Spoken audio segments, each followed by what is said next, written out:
यक्षिणी मन मेघला विश्वरूपनी नमो भगवती रवि विद्महे महारूपनी, मेरे सामने आ, मेरे सामने आ।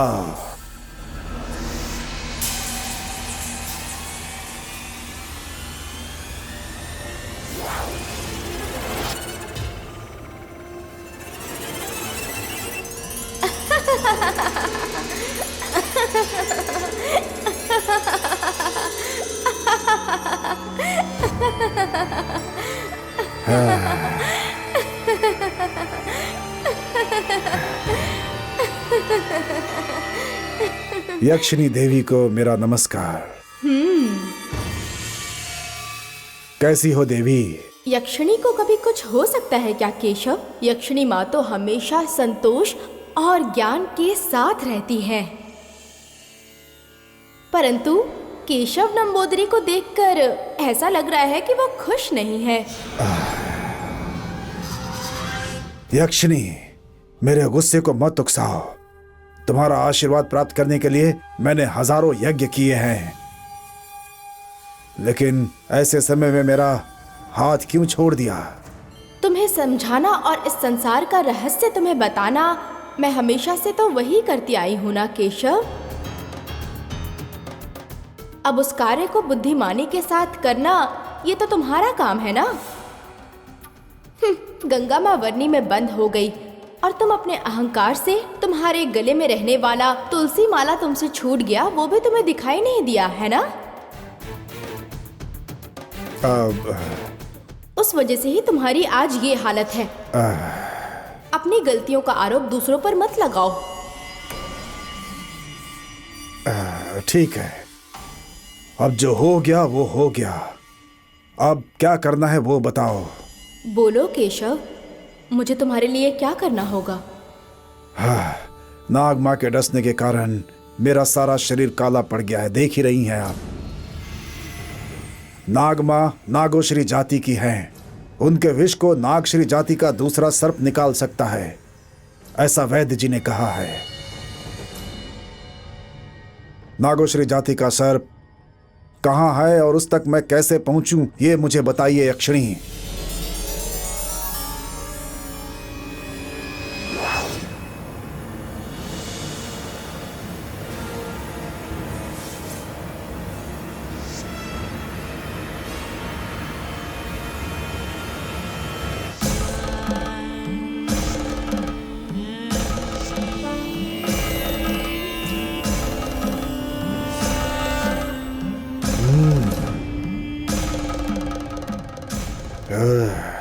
केशव, पूर्व दिशा की ओर सर्पवन नाम का एक जंगल है। वो जंगल सर्प से भरा हुआ है और उस जंगल में नागोश्री जाति का सर्प भी रहता है। वहां पेड़ के नीचे एक शिवलिंग है और वही शिवलिंग नागों के देवता है। प्रत्येक शुक्रवार को नाग मनुष्य का रूप लेकर शिवलिंग को प्रणाम करके उनकी पूजा करते हैं। तुम्हें भी उसी स्थान पर जाना है। वो नागोश्री जाति के नाग ही तुम्हारा विष निकाल सकते हैं।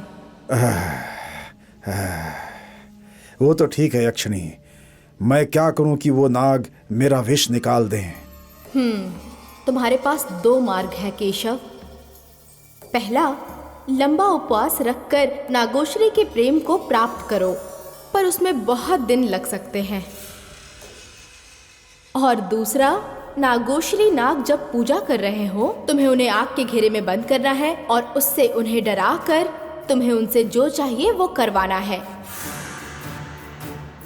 दूसरे वाले में खतरा ज्यादा है, परंतु कार्य जल्दी हो जाएगा। दोनों में से तुम क्या करना चाहते हो सोच लो।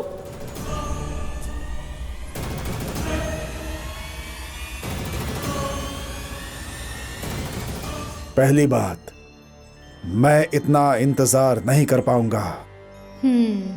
मुझे जल्दी ठीक होना है।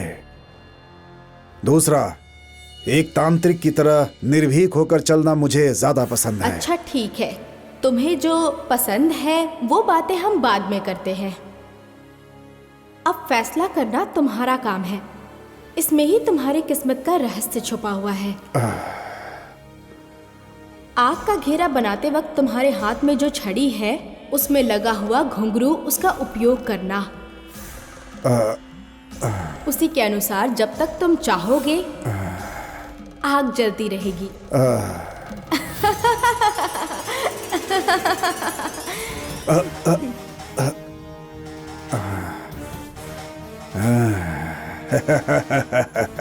अब मैं ठीक हो जाऊंगा। मेरे खून में भरा विष खत्म हो जाएगा, मेरी शक्तियां वापस आ जाएंगी। यक्षिणी, तुम्हें धन्यवाद। मेरे गुरुदेव, आपको वंदन।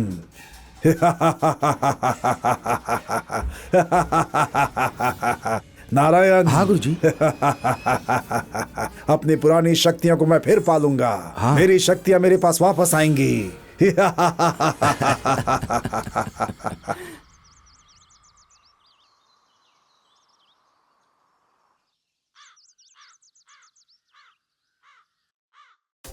Shem Shem Shem. उस घने जंगल के अंदर ये बेचारा टेरर पुलिस ऑफिसर एक छोटे से सांप के सामने तुमने मुझे डराकर मेरी बेइज्जती कर दी। तुम्हें शर्म नहीं आती? किसी भी हाल में अपने सीनियर को बचाना तुम्हारा कर्तव्य है और तुम अपने कर्तव्य से चूक गए। अरे सर, आपको अपनी जान की फिक्र नहीं होगी, लेकिन मुझे अपने जान की बहुत फिक्र है। Shem Shem Shem.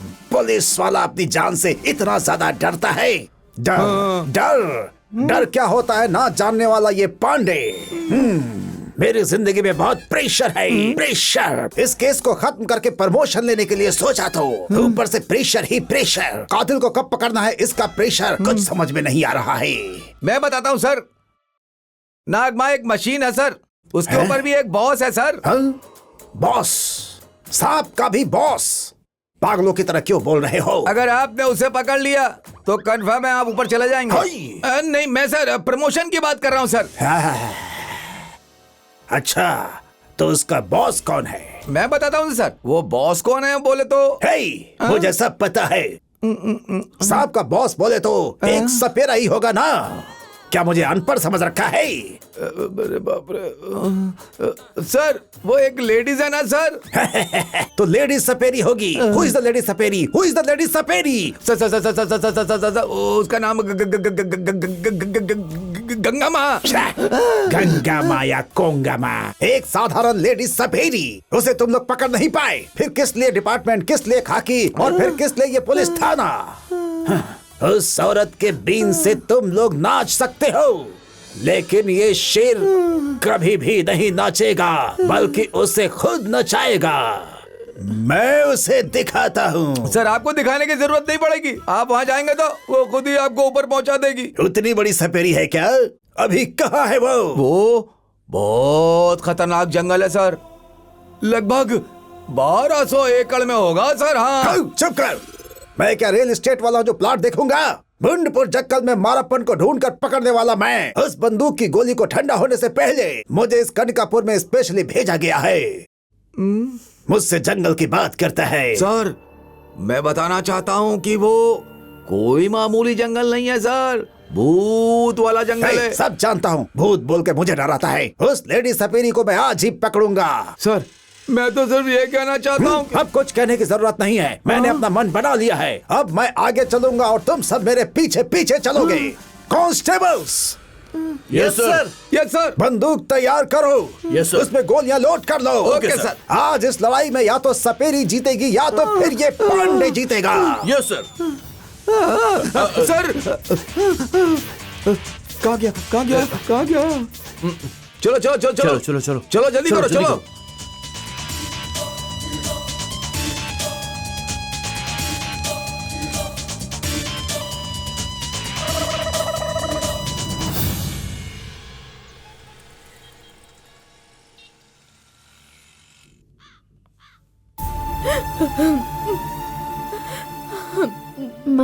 माँ रो मत माँ, ये ले थोड़ा सा पानी पी लो। नहीं चाहिए बेटी। माँ जी, क्या हुआ माँ जी? आप रो क्यों रही है? क्या हुआ? प्रभा भैया को याद कर करके रो रही है भैया। माँ जी प्लीज रोइए मत। रोए बिना कैसे रह सकती हूँ बेटा? उसने मेरे बेटे की कितनी मदद की थी और उसकी भलाई के लिए ही मैं शादी के लिए तैयार हो गई और मैंने शादी करवाई।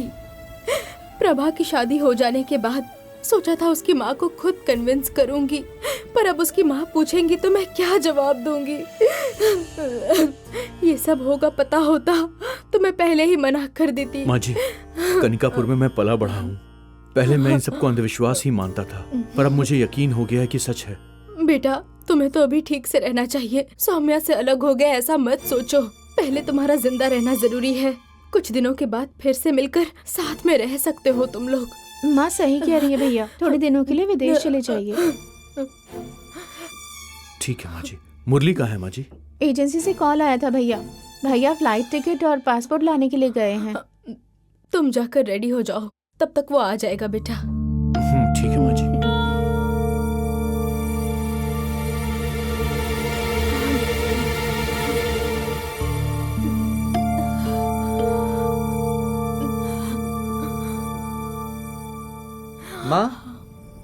माँ, कृष्णा कहाँ गया है? भैया तो अपना सामान पैक करने के लिए ऊपर गए हैं। लेट क्यों हुए बेटा? वो क्या है माँ, पासपोर्ट और टिकट लाने में लेट हो गया। कृष्णा, कृष्णा, फ्लाइट का टाइम हो गया कृष्णा। ठीक है, पासपोर्ट और टिकट दे दो। भगवान के सामने पूजा कर देती हूँ। वो आएगा तो ले लेगा। आपकी इच्छा कैसे मना करूँ? ठीक है ठीक है। कृष्णा, जल्दी आओ कृष्णा।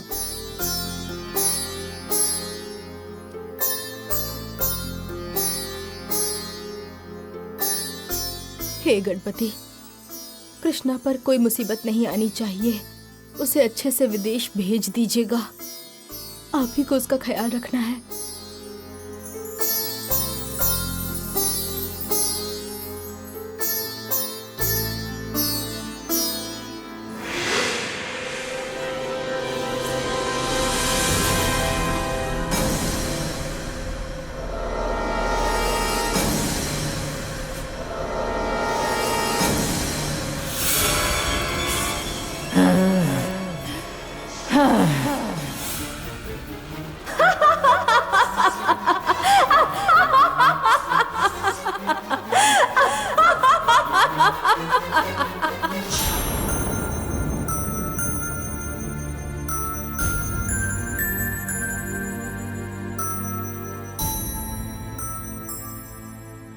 ठीक है माँ जी, अब मैं निकलता हूँ। ठीक है मुरली, मैं चलता हूँ। हाँ? सिंगापुर पहुंचकर मुझे कॉल करना कृष्णा। हाँ पक्का करूंगा ना। ठीक है इंदु, अब मैं चलता हूँ। ठीक है भैया। रुको बेटा, पासपोर्ट भगवान के पास रखा है। मैंने भगवान से प्रार्थना की है, सब कुछ ठीक होगा। चलो। ये धुआं कैसे निकल रहा है? माँ, पूजा घर से तो धुआं आ रहा है। हाँ?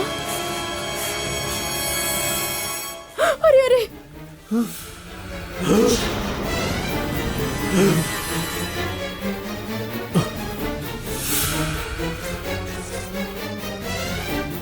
पासपोर्ट तो जल गया। दूर रहो माँ। अरे अरे, ये सब क्या है बेटा? तुम अच्छे से जाओ, इसीलिए पासपोर्ट भगवान के पास रखा था।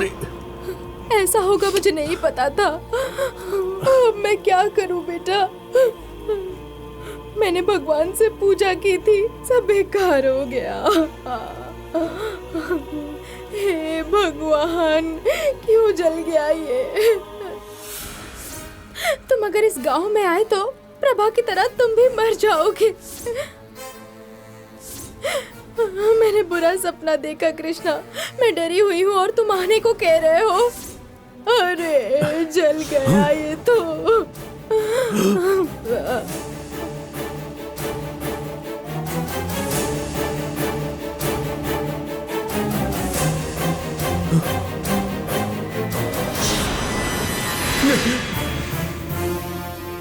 नहीं नहीं नहीं, मुझे माफ कर दो। नहीं नहीं नहीं, वहाँ गंगा माँ, गंगा माँ, गंगा माँ, मुझे छोड़ दो, मुझे माफ कर दो। नहीं, मुझे नहीं, छोड़ दो मुझे, मुझे माफ कर दो। गंगा माँ, छोड़ दो मुझे। नहीं, छोड़ दीजिए मुझे, माफ कर दीजिए गंगा माँ। नहीं, मुझे छोड़ दो, छोड़ दो। क्या बड़बड़ा रहे हो? मुझसे गलती हो गई, गलती हो गई मुझसे, मुझे माफ कर दो। गंगा माँ, डरो मत बेटा, कुछ कृष्णा, नहीं डरो मत। होगा तुम्हें, हम हैं ना बेटा, कुछ नहीं होगा वो मुझे लेने आई है, कृष्णा, सुनो मुझे ना। लेने आई है। डरो मत कृष्णा बेटा, कुछ नहीं होगा। डरो डर मत। लग रहा है। अरे नहीं, कृष्णा, नहीं, मेरी बात तो सुनो। नहीं। कृष्णा, ए, पकड़ो उसे। नहीं गंगा, छोड़ अरे दो मेरी मुझे। बात तो सुनो ना। कृष्णा, मुझे माफ कुछ कर नहीं दो। होगा। नहीं, नहीं, बेटा, मुझे लेके मत जाओ। कृष्णा, मुझे माफ कर दो।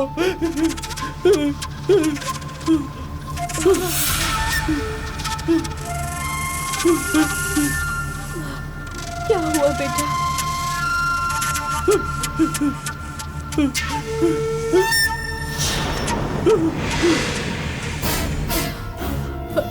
क्या हुआ पता नहीं।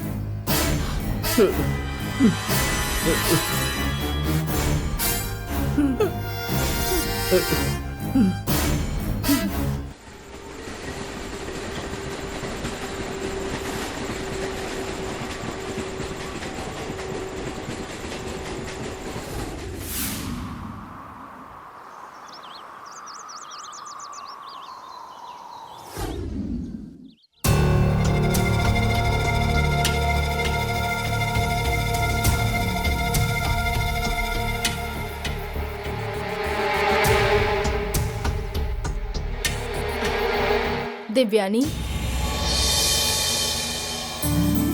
आंटी, आइए ना आंटी। आंटी, अंदर आइए।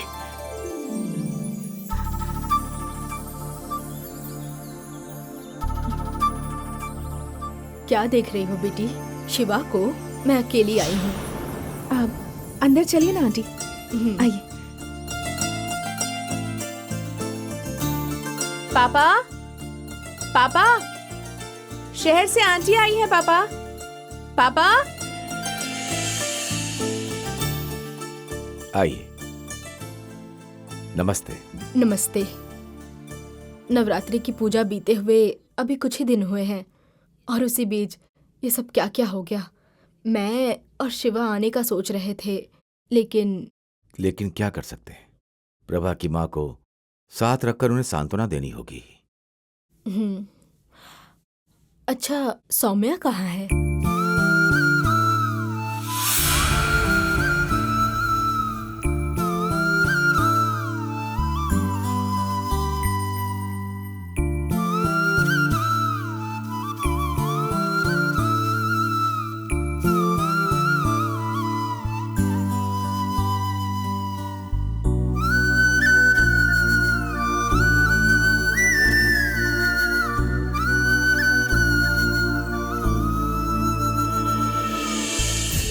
बच्चों की तरह जल्दबाजी क्यों की बेटा? अब देखो खुद को कहाँ लाकर खड़ा कर दिया। प्रभा शहर का लड़का है, उसे जानकारी नहीं होगी। लेकिन ये लोग तो यहीं पले बड़े हैं ना। जमींदार के परिवार को भी फिक्र नहीं है। अब क्या कहें, इसके पास तो बुद्धि होनी चाहिए ना। जो होना था वो हो गया, अभी गुस्सा करके क्या मिलने वाला है। मैं इसे समझाने के लिए आई हूँ यहाँ।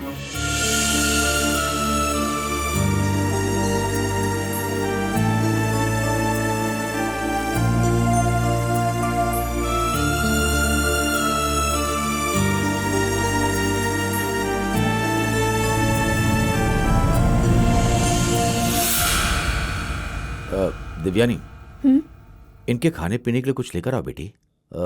आप लोग बात कीजिए, मैं थोड़ा बाहर होकर आता हूँ। ठीक है पापा। हाँ।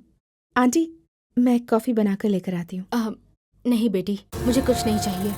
मैं यहाँ किसी और काम से नहीं आई हूँ, बल्कि तुमसे बात करने आई हूँ। मुझे तुमसे अकेले में बात करनी है।